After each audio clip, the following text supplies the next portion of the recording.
famous is not me.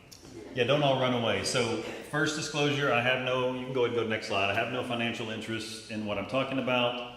The objectives are there as well. And then you can go ahead and go to the next slide and I'll talk about, as Sean said, why I'm doing this. Who does it apply to? It applies to probably most everybody in this room. A lot of us, like me, at least started in some sort of a school side function of what we do, at least in our training. And then if you're not still working in a school now, maybe do contract work. Because this applies to contractors as well, if you show up on a school campus sometime. Maybe you're like, well, I don't work for a contract company, but, oh wait, somebody asked me to cover something 2 months ago and I showed up on a sideline, okay? So all these little laws and things that you don't always think about apply to you because basically where you work, they actually do. Okay, no one's leading. If you don't have the handout, Alex and Lauren are in the back, they can throw some more handouts at you. I wanna make sure that you leave with the handout. Okay, I am not going to sit here and go through that handout. We will skim through these as I can kind of show you what we've come up with. I want it to be a discussion to go, what did we miss? Because there has been so much coming out in the last 5 years that it really became overwhelming to go, what are we following right now? Concussion, first aid, student athletic trainers now have to be certified in CPR, not instructed in CPR. When you read legal things, when you read anything, right, it gets down to key words, okay? And that's what we're gonna kind of go through this. I've highlighted some of the words that say, you know, if it says you shall or you will, or you may or you shall, okay, may means I don't have to, but shall means I will. So that's kind of what I hope you take away from today. Said, we'll go through these, kind of give you a general idea. You'll have the handouts to take back to your campus and go, are we doing these things? A lot of these things are going to be about, they're things that are happening on your campus that your administrators probably know about or someone in your district knows about that you may be asked to help them with. And if you're on one of those campuses where you're like, hey, I want to be able to score some brownie points, hey, have y'all thought about this? Because guess what? It became law in 2023. And it's 2025, and the first time I heard about it was at a conference in January of 26. Okay, so that's kind of the premise behind what we're going through today. Cool. And then my co-part Chad is not here, or him too, you would see the bald head, but he's not here right now, so he's still down at practice. And this thing keeps falling on the Navy All-American game week, and so we keep showing up as much as we can. But once again, I love being the last one with the most exciting topic. So, concussion to brain injury response, kind of went through and kind of did on each one of these, what it means to you and what it doesn't. And then when we get to the last page, literally I went through the education law and I didn't do the individual pullouts because it got way too long. So you got a brief summary to say, here's a keyword. If you want to know more, here's the keywords you can search to go look it up. But concussion and brain injury response. Okay, we've been dealing with this a while, right? We know about all these things. Okay. Make sure that your campus has the return to learn plan is a key thing I'll say. A lot of us as athletic trainers, we have the return to play plan. Do you have the return to learn plan? Have you worked with your campus on that? What are they doing when this kid gets concussed? What are their I just lost the blank on the word that I was thinking of, but what are the teachers doing to support that student during that time? You know, there was a point in time in concussion history where it was put them in a dark room, leave them locked there for 2 weeks, keep them out of school. Now it's, no, they need to keep coming to school, right? They need to keep going, but we all know that they're going to respond differently. So what are we doing there? Next slide, please.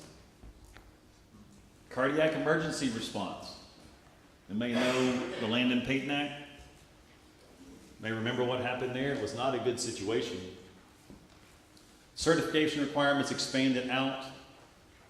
ATs, you're now seen as the campus cardiac response leader in the eyes of the state, if you're on a campus, okay? So think about that. So as we go through all these different things, anybody know what a CERP is? On every campus now, as we'll get through these, you have to have a cardiac emergency response plan that applies to every part of your campus, okay? We think about them from the athletic standpoint. The campus has to have them for all parts of the facilities now. Next slide. Parental rights and health education, our great one that came out finalized this year that we all got to have everybody freak out about at the end of July. What the heck happened? I called my friend who's the director of Houston Methodist, much bigger athletic training program than us, Jace Duke. Said, Jason, what are y'all doing about this? He said, well, we called the co-author of the bill, and they told us in an email, he forwarded me the email, that we as athletic trainers don't need to worry about it. It was not intended to affect us. That's great. It's not what the law says. Right? So, it's all about consent, right? So make sure that you've gone through your documents that you have on rank 1 or whatever you're handing your people whenever they go out. Because as the guy who gets to be in charge of a very large contract athletic training program in this area, I want to make sure your stuff's right so when we show up, we're not screwed. Okay? So make sure that you're getting your consents, that you have those lists. As athletic trainers now, you really have to think about what I used to tell the teachers when I was in school administration is, I need a sub binder, so the morning when you wake up at 6 a.m. and have a fever and did not prepare for it, there is something prepared in your absence. You guys kind of need to think about that now too. EAP's in line, okay?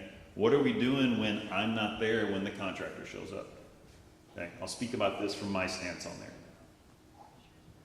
But in all these things, you got to think about, what did the parent tell the nurse that did not get to me? Okay? What did they sign at the beginning of the year that says you cannot do? Okay? Back when I was teaching health at O'Connor, way back when, we used to show a video. It was in our curriculum that we had to show. Remember the Titans. Probably most people have seen it. Okay? I got in a lot of trouble because one parent, of all the years that we did it, had signed that his child is not allowed to watch any movie that has anything to do with race.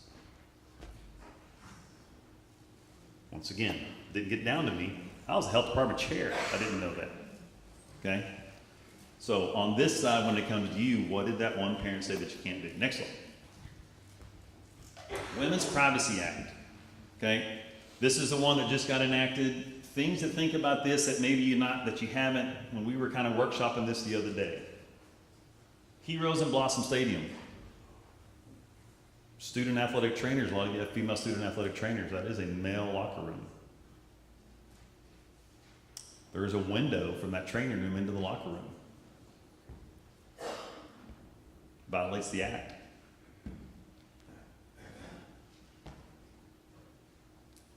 Think about that granular on these things, okay? You're a male-only athletic trainer at a campus. A girl goes down in the female, in the bathroom or in the locker room. You're covered because it's emergency related.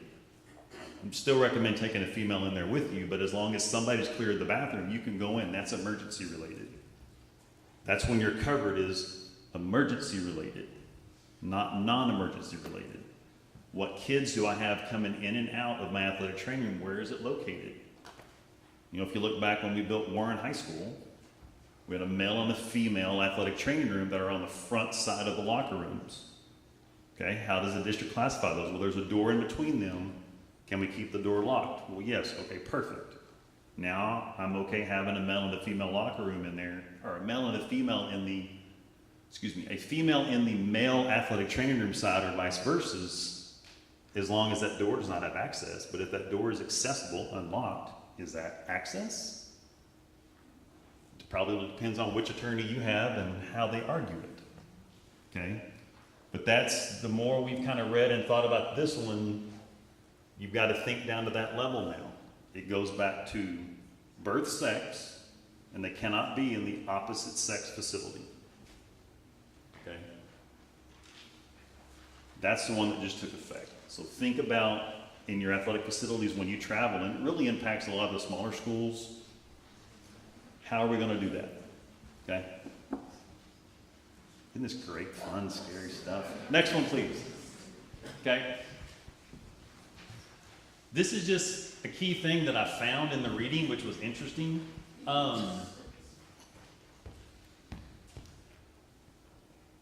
There's a lot of stuff going in about AEDs and they expire. If you're responsible for them, is any athletic trainer responsible for their AEDs on their campus? So we do have some, okay?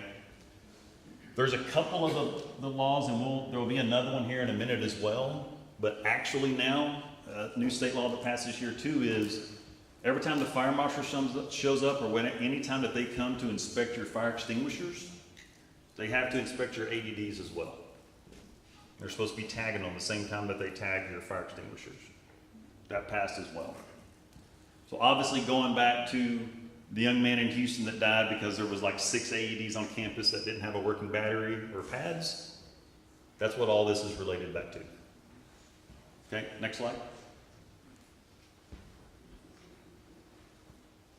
The expansion was AED wasn't always listed in the previous bills. So they added that it had to be AED training. If you ever look back at a lot of the old coaches training, it was CPR at first day. So they expanded upon in 23 the AED usage. The key change that just happened this year was this one added AED. This year for our student athletic trainers, they made it certified in CPR. So you're gonna have to put them through a heart saver course or the communities and schools course, or unless you're Red Cross, whatever they call theirs. Next one.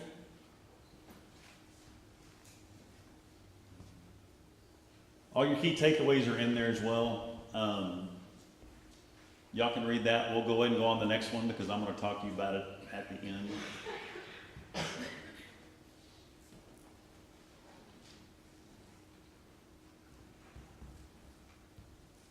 Going back to your requirements.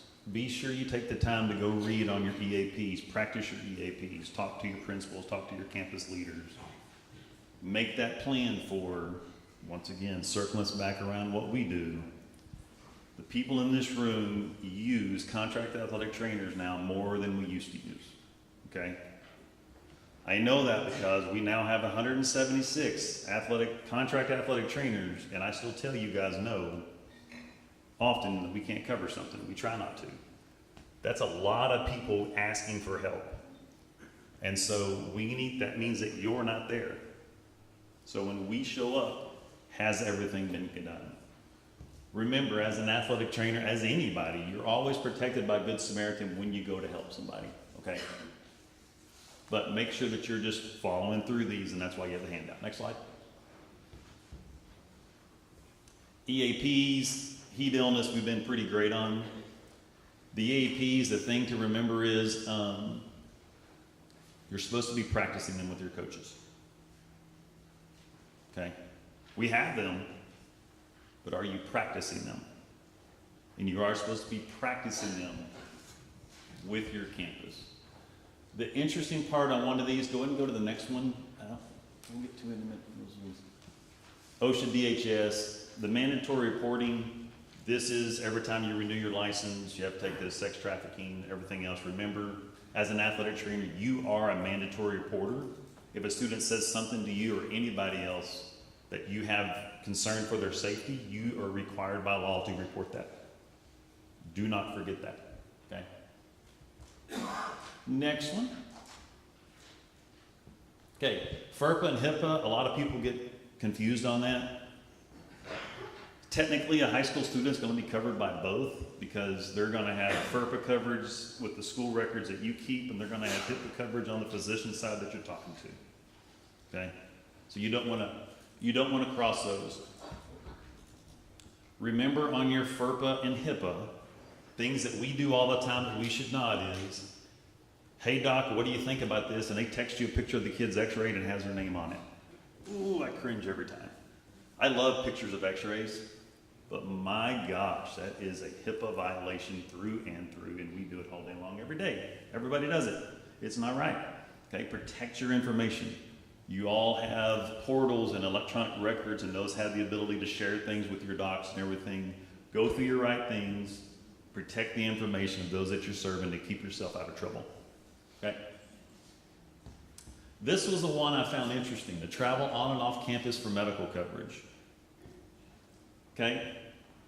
You manage your medical kits for all your teams that take them somewhere else. Okay?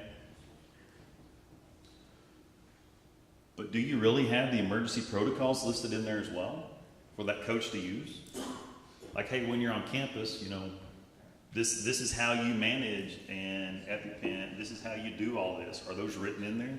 Because they're actually supposed to be according to this one. Okay, so it's not just the Band-Aids, the tape and everything. It is the protocols for whoever opens that bag. I found that one interesting too. Go ahead and go to the next one. Top one's just a reminder. Scope of practice.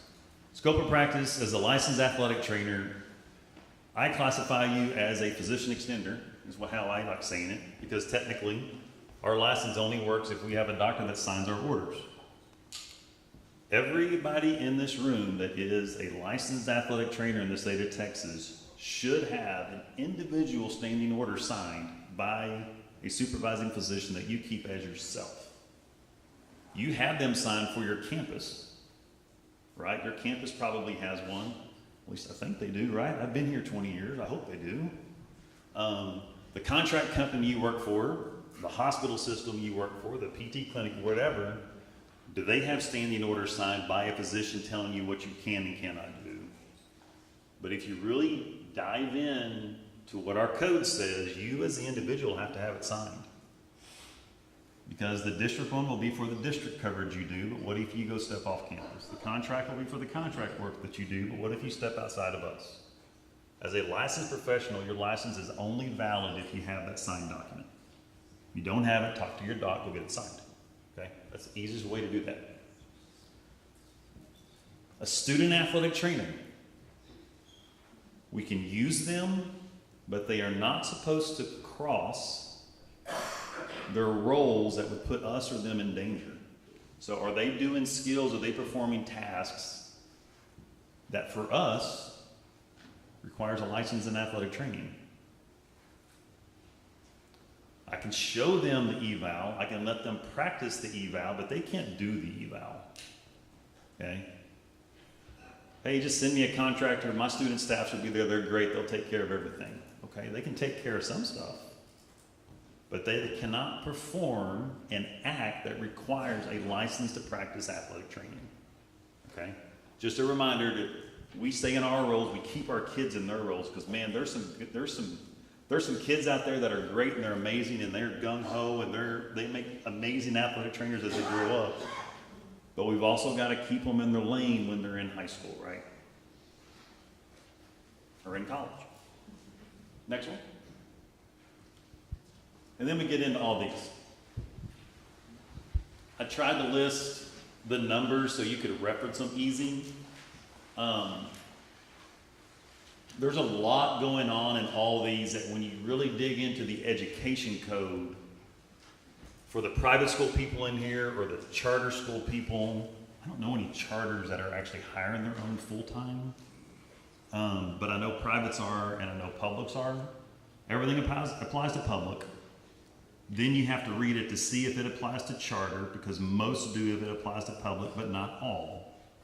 And then you have your private schools.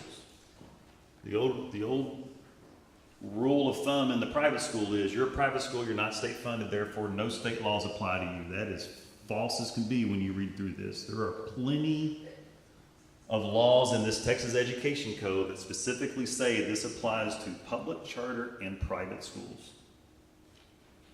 So, and when I got my MED in school administration, our school law person sat there and said, this applies to everybody in the room but the private school people. Well, I found some holes in what he told me. Big one on asthma. According to state law, a kid can carry an inhaler. Does that trump your school nurse's policy that a kid cannot carry their own inhaler? There's some of our little schools that say that's a controlled substance. It has to stay in the nurse's office. They can't carry it on themselves. They need to carry it on themselves. Okay. Y'all can read through the rest of those. Parental access to medical records and access to medical records. Remember, when they're on your campus, they always have access to their records within your system. It is their medical chart. The parent, as the adult, as long as the child is under 18, has access to that chart. Once they cross 18, they have to get permission from the child in order to access that chart. Okay, next one. I did not know 380171. You're required to have an airway clearance device on your campus. Required. So like the life vacs and those kind of things, you're required to have an airway clearance device on your campus. Had never seen that one before. We already talked about cardiac emergency response. Traumatic emergency response was interesting too. How many people in here have been instructed once and stopped the bleeding? Okay. How many people in here have been instructed and stopped the bleed in the last year? A few less hands. Okay. I read through it about 10 times looking for keywords trying to say, am I required to do it every year or not? And I will tell you, it is as clear as mud.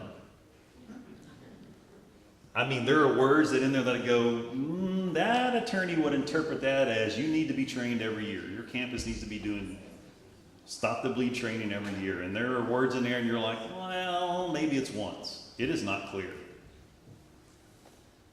I would ask your campus about this. If you're one of those that they're required to have stop the bleed kits all over campus, but we were instructed once and we haven't done it since, go back to your campus and ask your administrator to ask whoever y'all's legal counsel is, hey, 38030, in Education Code Chapter 38, what are we supposed to be doing?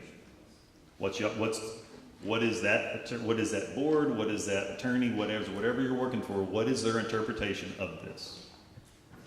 Because the last school that I worked in was St. Mary's Hall. We do stop the bleed training every year. Because that's the interpretation that we took from it. Next one. Seizure recognition.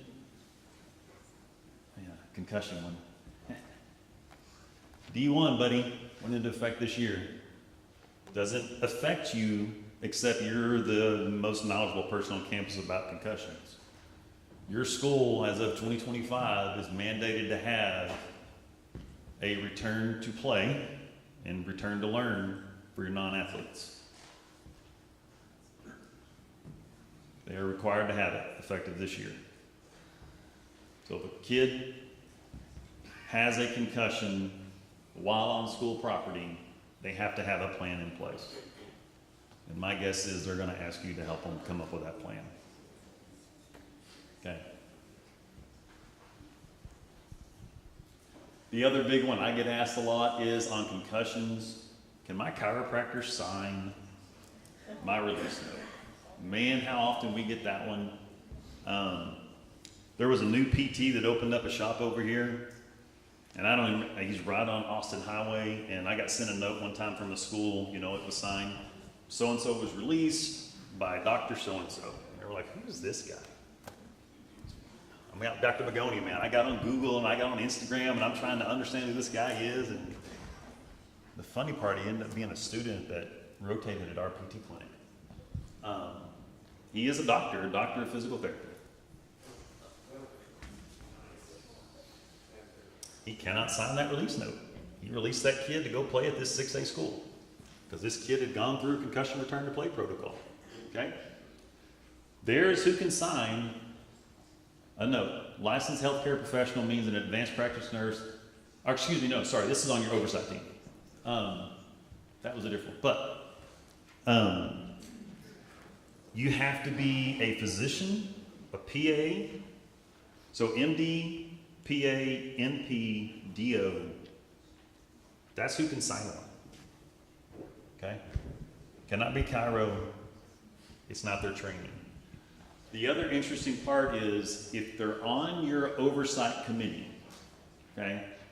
If you're an athletic trainer on a campus, you are required to be on it. You have to have the licensed physician has to be a member of it as well. And you have to have taken the concussion training to be on the committee. So the question always comes back to, this is another question we get asked a lot. I got a concussion clearance from the pediatrician on the corner from the kid that got concussed on Friday, and I get the clearance note on Monday. Well, I have a doctor's note. Am I covered by law? I mean, okay, well, here's Sam's interpretation of it is, the oversight committee has the final say. And you have a licensed physician on your committee who's been trained in concussion oversight. Was that pediatrician on the corner? Did they take their concussion training that the state requires? Probably not, which is why you got a release for a kid 3 days after they got concussed. That's a call to your oversight, and you're required to have an oversight committee. That's a call back to your doctor to talk about that, okay? Next slide. Your epinephrine. You're required to have them, right? You see the keyword I underlined up there for epinephrine? May adopt a policy. We don't have to have a policy for epinephrine on campus, which blows my mind. But we shall have one for opioid overdose. So I don't have to carry an EpiPen, but I have to carry Narcan? How does that make sense?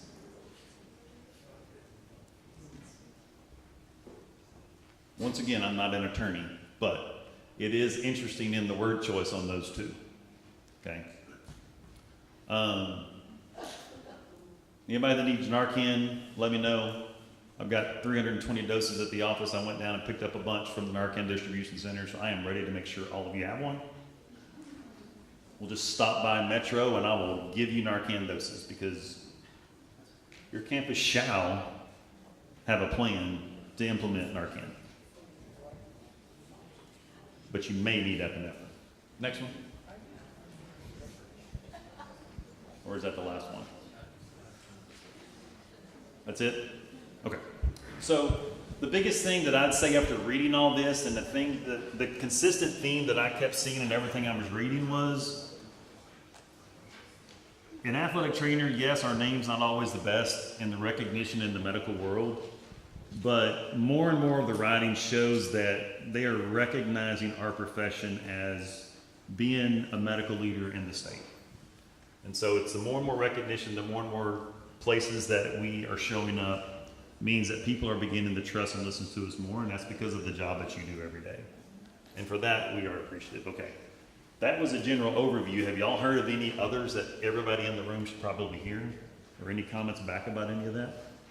About supplements and not exactly going behind a specific company, or obviously that's not what you want to do, but just talking about it and having that conversation with parents, because I get asked all the time, what should my kid have and all that fun stuff.